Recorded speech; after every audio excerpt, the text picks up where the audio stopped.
मला एका गोष्टीचं दुर्दैव वाटतं की विरोधी पक्ष अशा गंभीर घटनांमध्येही केवळ राजकीय पोळी भाजण्याचा प्रयत्न करतात। संवेदनाहीन, ज्यांच्या संवेदना बोथट झाल्या आहेत अशा प्रकारचा विरोधी पक्ष आहे असं मला वाटतं।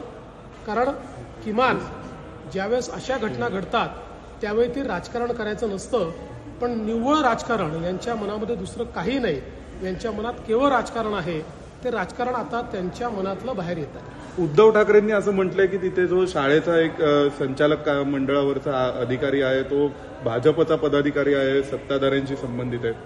मला असं वाटतं की उद्धव ठाकरे हे खरं म्हणजे राज्याचे माजी मुख्यमंत्री राहिलेले आहेत।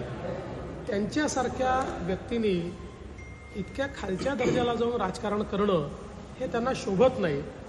किमान अशा प्रकारच्या संवेदनशील घटना घडतात त्यावेळी जे मोठे नेते असतात त्यांनी राजकीय न वागता स्टेट्समन सारखं वागलं पाहिजे। त्यांनी राजकीय न वागता त्या ठिकाणी जनतेला काय दिलासा देता येईल आणि आपल्याला अशा प्रकरणात न्याय कसा मिळवून देता येईल अशा प्रकारचं वागायचं असतं, तशा सूचना करायच्या असतात।